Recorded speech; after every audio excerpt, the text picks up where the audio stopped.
Bom, vamos lá, começando aqui o nosso Quinta Pauta. Temos aqui o nosso querido Marcelo Rocha hoje conosco, também o nosso querido Ricardo Gama e o doutor Vicente Cassione, a qual eu deixo a palavra para completar o seu comentário aí sobre a questão do presidente da Unafisco, que falou que tem mais medo, né, no caso, hoje, um agente da Receita Federal tem mais medo de investigar uma autoridade do governo do que um integrante do PCC. E ele foi chamado, né, esse comentário foi quarta-feira na Globo News, ele foi chamado para fazer um depoimento hoje na Polícia Federal às 3 horas da tarde. Doutor Vicente Cassione, complementando seu comentário. Só para dizer, a Unafisco é uma entidade. Os fiscais da Receita deveriam todos cruzar os braços e dizer: não vamos fiscalizar mais ninguém no Brasil. A Polícia Federal deveria cruzar os braços e dizer: não vamos fiscalizar, não vamos investigar mais ninguém. Você tem que criar uma crise institucional maior do que esta, bem maior do que esta. Senão não adianta nada. Agora, se é para não fiscalizar e nem investigar mais ninguém, você tem o caos. É o caos que você vai ter. E quando você tem o caos, como é que você resolve o problema? Você não resolve o problema. O caos se encarrega de trazer as soluções que são trágicas, muito mais trágicas do que essas tragédias que a gente está vendo todo dia aqui. Isso é a história que mostra. A história é a grande professora do presente e a grande antevisão do futuro. É o que vai acontecer, na minha opinião. Eu não acredito absolutamente mais em nada. Eu vejo todo dia as coisas acontecendo e não consigo estabelecer um nexo de causalidade entre hoje e o dia seguinte. Eu não consigo. É caos desenhado, visto de uma forma claríssima.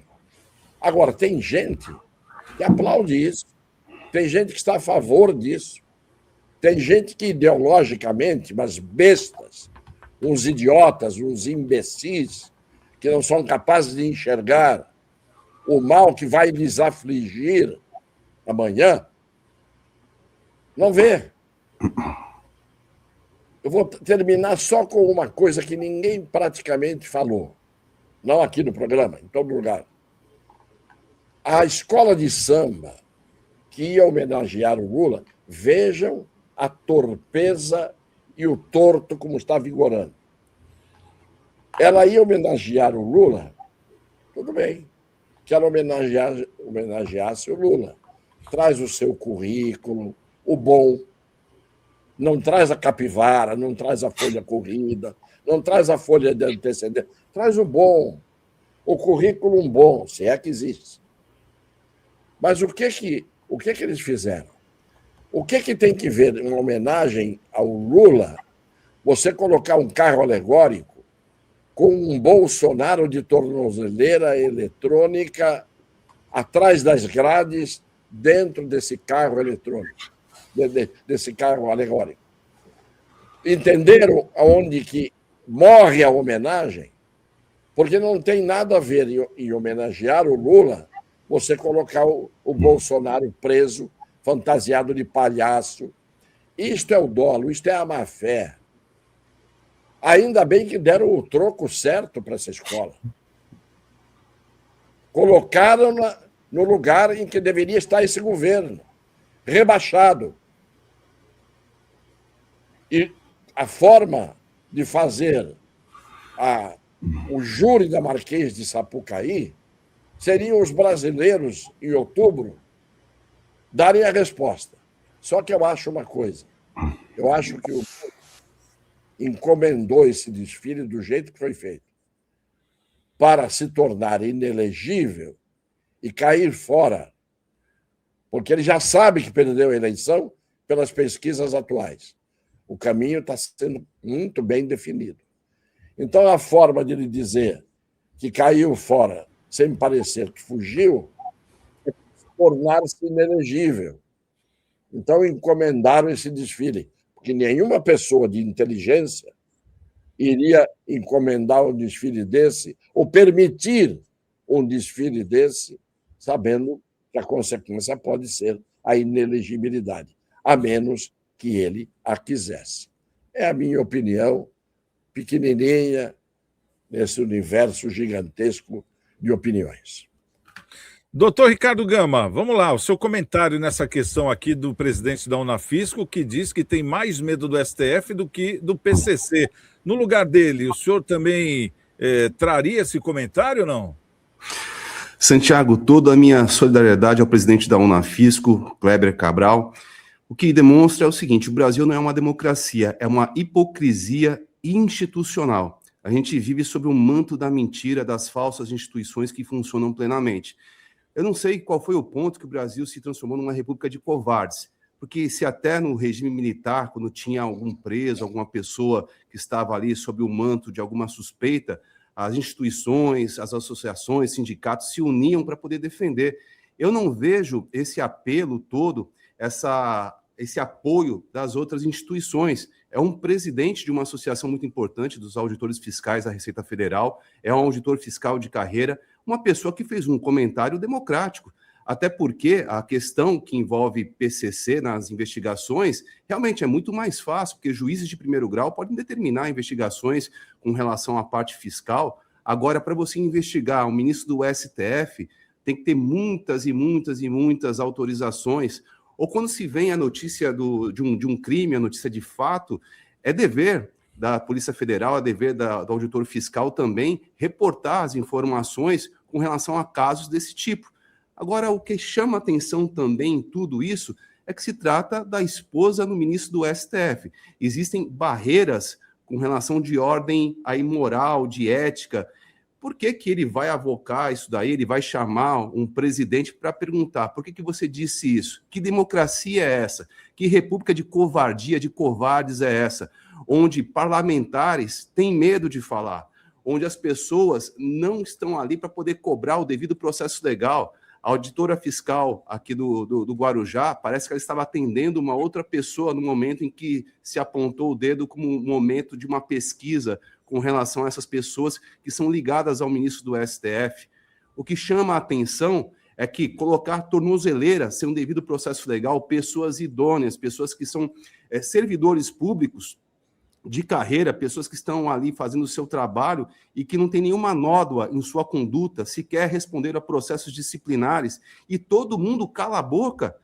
Ou seja, chama a atenção, se fazer um paralelo, o regime militar tinha muito mais voz ativa à população, os parlamentares de cobrar, falar isso está errado, isso tem que acabar. Eu vejo uma inércia muito grande, as pessoas caladas com medo. Eu até me policio aqui de vez em quando para falar algumas coisas, porque eu tenho família, né? E esse exemplo, esse mau exemplo que vem de cima, que vem da Suprema Corte, vem respingando em pessoas que estão aqui na primeira instância, na segunda instância. Eu participei de uma audiência que um advogado quis fazer um pleito de liberdade provisória, ele foi cerceado no direito, o juiz desligou a audiência, é uma audiência virtual, e cancelou a audiência. Ó, doutor, acabou aqui, a resposta é não, mas nem deu o direito do advogado falar. Eu estive também numa audiência em que um delegado foi testemunha e eu fiz algumas indagações, algumas perguntas pontuais. O delegado: doutor, eu sou delegado, não vou responder. Não, o senhor é delegado lá na sua delegacia, como profissão, sem nenhum problema, com o cargo que o senhor ocupa, mas aqui o senhor é testemunha de acusação, o senhor deve responder. Graças a Deus, o juiz endossou as minhas palavras e fez com que ele respondesse. Então, esse péssimo exemplo de falta de senso, de falta de dever cívico e de falta de colocação de balizas éticas está se alastrando pelo Brasil inteiro e todo mundo está calado. Eu defendo que as pessoas devam se unir às associações, os sindicatos, vinculados e não vinculados à Unafisco, para poder defender essa pessoa. Corre o risco até de ser preso. Então, que democracia é essa de covardes? Então, eu espero que isso aí não se repita e que venha a ser sancionada uma lei, através de um processo legislativo muito contundente, de se acabar com esse arbítrio que está acontecendo no STF, infelizmente, Santiago. E essa questão da OAB não aparecer é o que parece que chancela tudo isso, né? Ou seja, se a OAB não está falando nada, então é porque está certo. A impressão que dá é essa. Sendo que a OAB já teria que ter aparecido faz tempo, né? Está em falta com a população, está em falta com a sociedade, pelo menos nesse primeiro mandato aí do Lula, vamos dizer assim, que ele tem o direito à reeleição, a OAB sumiu do mapa. Essa que é a grande verdade. Bom, vamos trazer aqui, eu fiquei devendo aqui uma notícia, né? Então vamos falar aqui do hospital que vai entrar em reforma. O Complexo Hospitalar Dr. Davi Capistrano Filho, no Jardim Castelo, na zona noroeste de Santos, ficará fechado a partir da próxima segunda-feira. O motivo são obras de modernização, como elétrica e manutenção estrutural, segundo informou a Prefeitura de Santos. O hospital passará a contar com uma nova cabine primária e uma subestação de entrada de energia elétrica, o que vai permitir a climatização completa da unidade e a instalação de novos equipamentos. Entre eles estão 2 novas autoclaves destinadas à esterilização de materiais. O expediente será retomado em 9 de março. Até lá, os serviços do complexo hospitalar serão redistribuídos para outras unidades nas proximidades.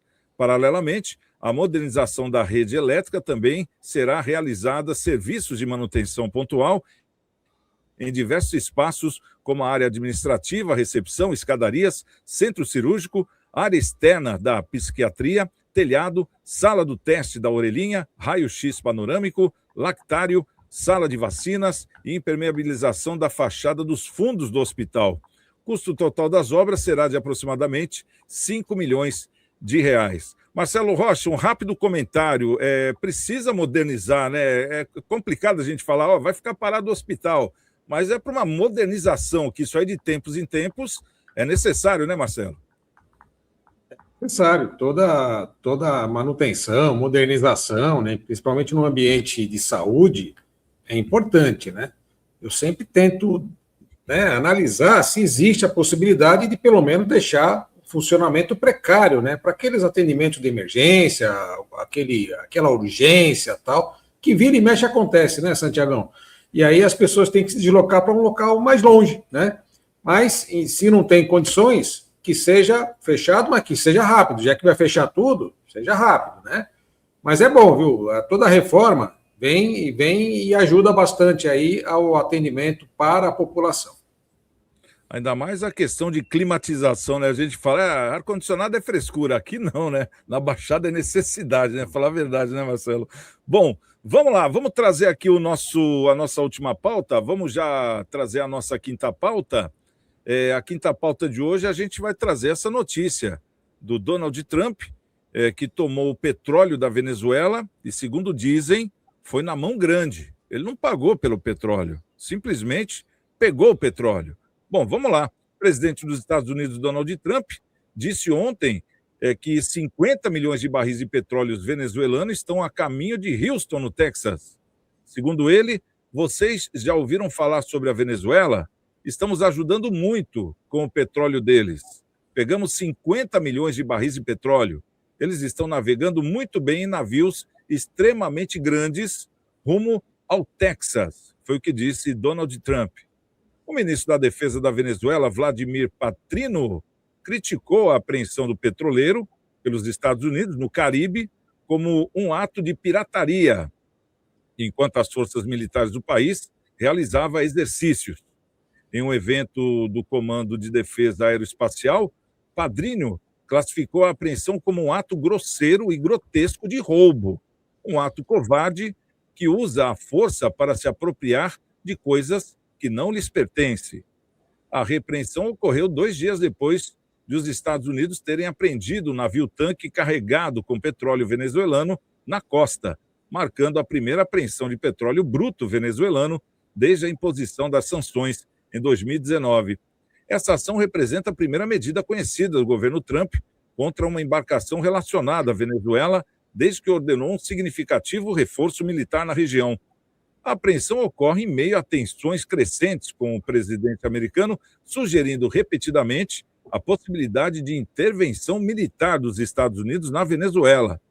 Os Estados Unidos realizaram diversos ataques contra embarcações suspeitas de tráfico de drogas nas últimas semanas, aumentando as preocupações sobre a expansão das operações militares no Caribe. Bom, não vamos nem entrar no critério, né, do ex-presidente Nicolás Maduro, que, segundo o Trump, ele que era o chefe lá do Cartel del Sol, enfim, era o narcotráfico. Tudo bem, a gente entendeu. Até aqueles ataques aí sem explicação a barcos pesqueiros, que, segundo dizem, eram barcos que transportavam drogas. Tudo bem, nós entendemos. Agora, se é uma luta contra a droga, doutor Cassione, por que pega o petróleo? Bem, eu disse hoje no programa que quem tem a força decide, quem tem a força manda. O Donald Trump, ele usa a força contra quem ele quiser, desde que não seja alguém que atrapalhe o seu instinto dominador, que é próprio das grandes potências. Não há uma grande potência na história da humanidade que não saqueou, que não fez a chamada pirataria. Não é? Isso é da história, infelizmente, dos grandes em relação aos pequenos. Ele poderia pegar o navio da Venezuela, depois de ter reconhecido, por enquanto reconheceu, que a Venezuela se livrou do grande mal que está hoje preso nos Estados Unidos. Então, a atitude dele era deixar esse navio seguir o seu destino e ponto final, até como uma demonstração de ato regular de um estadista.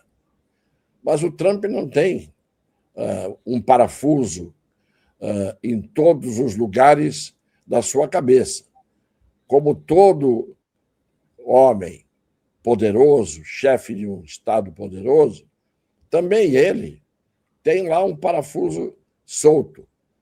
Todas essas coisas que nós vamos vendo a cada dia acontecendo terão consequências, porque eu estou muito mais preocupado com os 10 dias que ele deu de prazo para o Irã, senão coisas muito ruins vão acontecer. E é isto que eu digo, você para onde olha no mundo hoje, você se assusta. Nós hoje somos formiguinhas diante de uma bota enorme que está pisando no nosso formigueiro. Só que não é uma bota.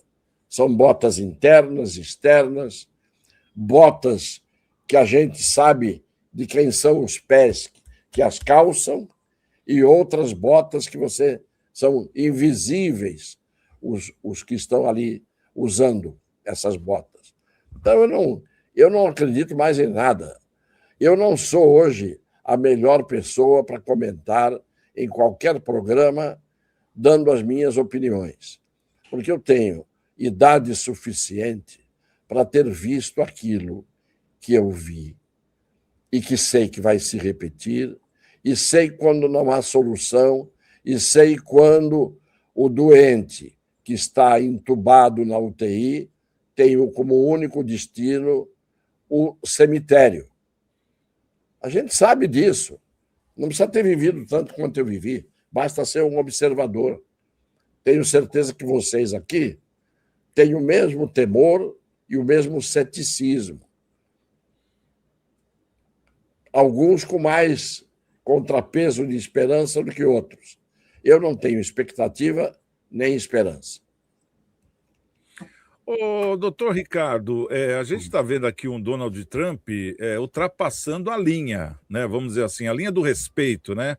Porque os Estados Unidos, como uma grande potência, sancionou aí a Venezuela desde 2019, complicando aí o caminhar do país. E ele tinha anunciado que quando o governo da Venezuela caísse, né, no caso o Nicolás Maduro, as sanções já seriam retiradas de imediato. Até hoje não foi. né? Bom, deve estar lá em tratativas, enfim.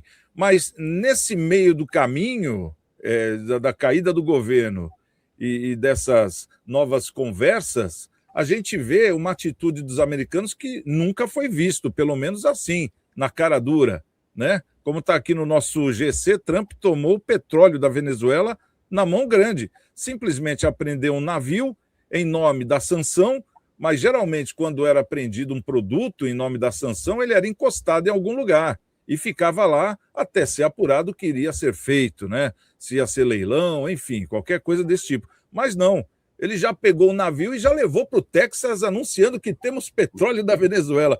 Como é que você interpreta isso? A gente dá risada, assim, uma meia risada, até com um certo desespero, porque nós estamos do lado da Venezuela.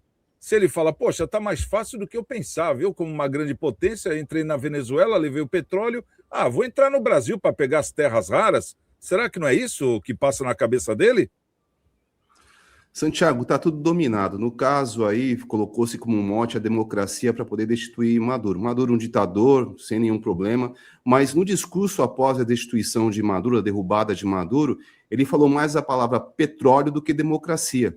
Então, ao que eu creio, ele fez um acordo com o Delcy Rodrigues para poder invadir, para poder destituir do cargo Maduro, um ditador, colocou a Delcy, sem colocar exército, sem nada, não colocou exército americano, e falou o seguinte, olha, eu tenho uma pauta aqui, ao que tudo indica, você vai libertar os presos políticos, a gente vai negociar aqui a questão do petróleo e vai mandar para os Estados Unidos. É um plano de dominação. Aqui no Brasil, a gente fica até mais com medo ainda, porque a gente não tem uma arma de dissuasão. Deveríamos ter uma bomba atômica, porque ninguém invade a Coreia do Norte. É um país extremamente pobre, um país que depende de muito produtos da Rússia, ali da China, não tem autonomia, não tem nem a manutenção de eletricidade, muitas vezes tem que desligar a eletricidade em partes do dia. O Brasil está no mesmo caminho. Temos um exército, umas forças armadas que estão pedindo, passando o pires, pedindo emenda para poder ser enviada lá para o exército e para as forças armadas no geral.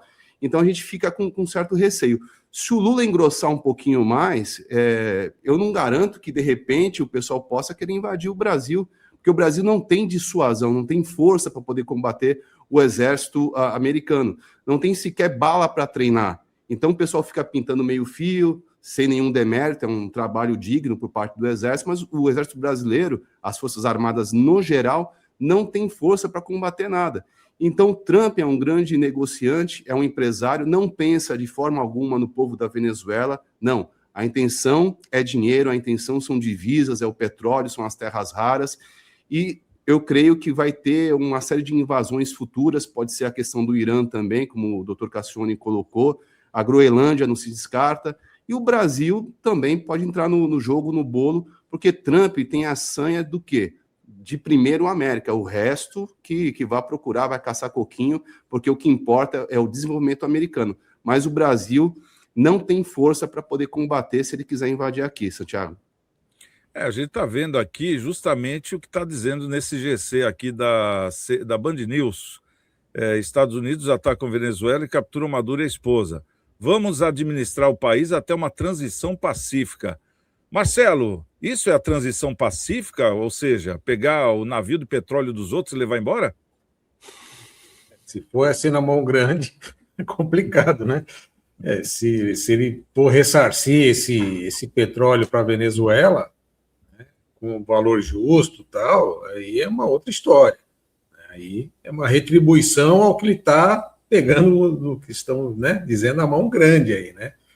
Agora, o Trump, nos últimos meses, ele vem se enfraquecendo aí, né, no próprio Estados Unidos ali, né? Ele tem feito algumas escorregadas, tem dado algumas escorregadas ali, importantes, né? Importantes que ele está começando a perder um pouco de força, né?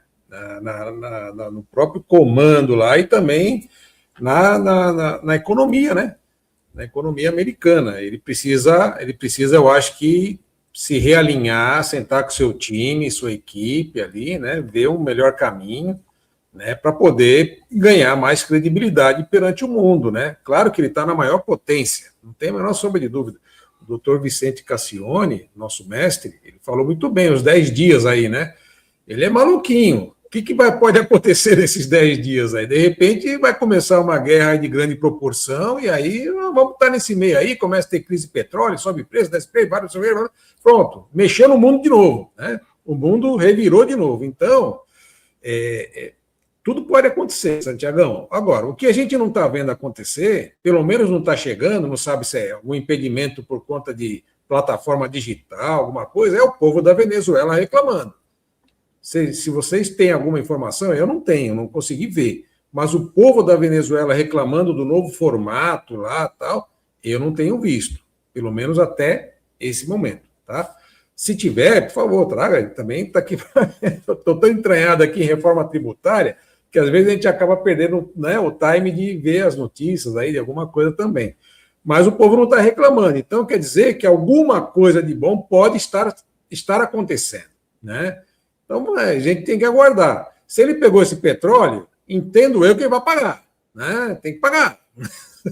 Só pegar, senão tem outro pegou nome. Petróleo, isso aí, doutor? Marcelo? Pegou o petróleo e o navio ainda. Aí, né? No Brasil tem um tipo de organização, tem outro nome aqui, né? Então é complicado. Vamos aguardar, Santiago. Eu estou preocupado como o doutor Vicente aí no tal dos 10 dias aí, porque a gente não sabe como é que está a temperatura dele, né? Caso do Epstein e tal, de repente sobe as coisas começam a calorar, aí ele começa a atacar o Obama, né? Faz aquelas imagens lá malucas lá que, né? Ele começa a perder o prumo para tirar foco, sei lá. Enfim, Trump é Trump. A gente nunca sabe o que pode acontecer amanhã, né? Então, vamos ter que ficar atento a todos os movimentos. Tem um dado adicional que a Rússia e o Irã fizeram exercícios militares conjuntos agora nos últimos dias. No Mar Negro, Então, está acontecendo. Está acontecendo. Começaram agora há 2, 3 dias. Então, nós achamos que hoje os Estados Unidos são a grande potência, que eram.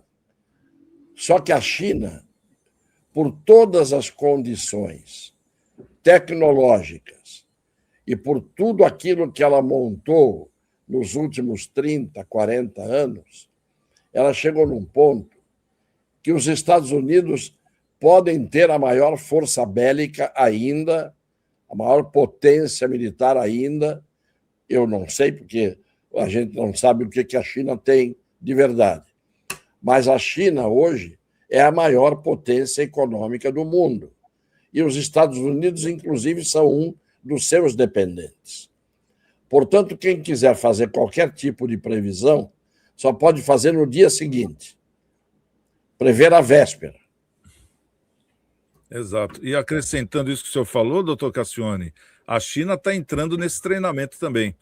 Porque se a gente vê como fica o quadro da geopolítica, jamais Rússia e China deixariam os Estados Unidos invadir o Irã, vamos dizer assim, né? Então, isso aí pode desencadear, como o Marcelo falou, uma guerra de grandes proporções, até pelas parcerias que se tem, né? Então, muito bem lembrado aí essa questão. Inclusive, um dos planos é, quando os Estados Unidos atacar, o Irã fechar o canal de Hormuz, né? Que 30% do petróleo mundial entra por ali. E o Irã é que domina aquela área. Então, quer dizer, vai ter uma crise. E a gente torce para que realmente encontrem-se um entendimento e que vivam todos felizes para sempre, porque nós estamos no meio desse bolo aí, quer queira ou não, reflete aqui também, né? Essa que é a grande verdade. Doutor Ricardo Gama. Não adianta nós fecharmos as portas e as janelas das nossas casas, figurativamente, exato, das nossas vidas. Estamos com tudo devassado. Exatamente. O doutor Ricardo Gama, já vamos para as considerações finais? Pode ficar à vontade aí com seus comentários. Santiago, a palavra é gratidão, muito obrigado pela oportunidade que você nos dá.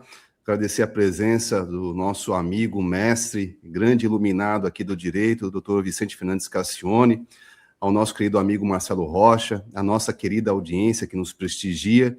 Agradecer sempre E também salientar que uma pessoa do SBT entrou em contato, a gente está conversando, e parece que parte do material teria sido perdido no incêndio que teve, mas eu tive uma informação também que, com relação ao programa do Dr. Vicente Cassione, existe um material da época, então o pessoal está garimpando, o pessoal está se empenhando bastante.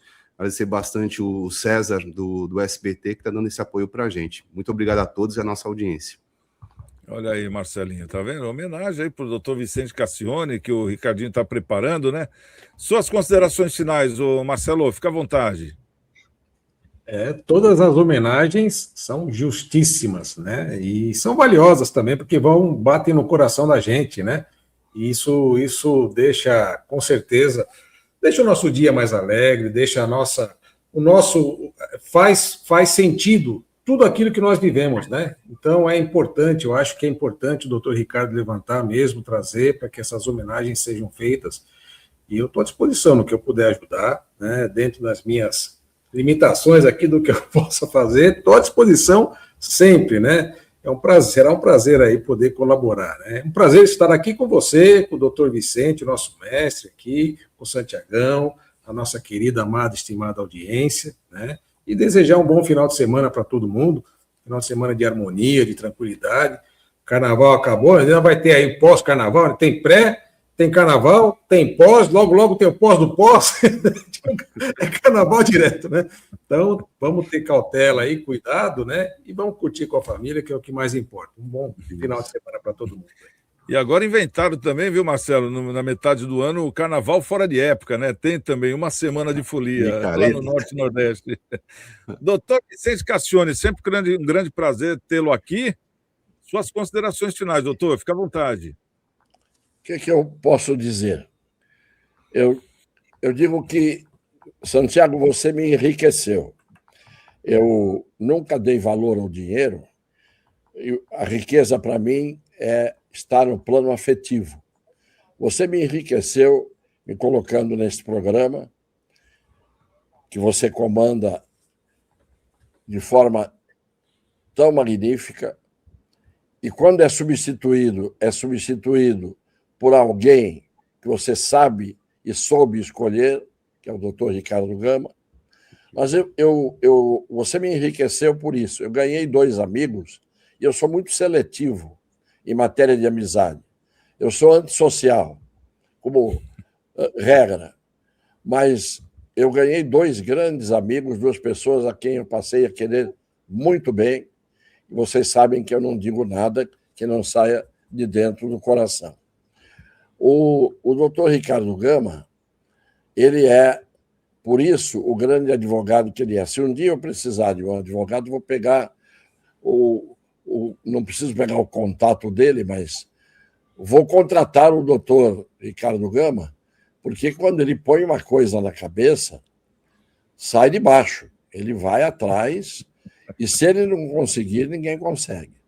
Portanto, é isso que faz com que ele seja o grande advogado que é.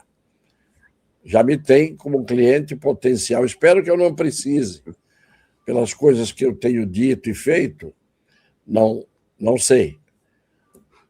Mas acho que a minha defesa vai ser um pouco mais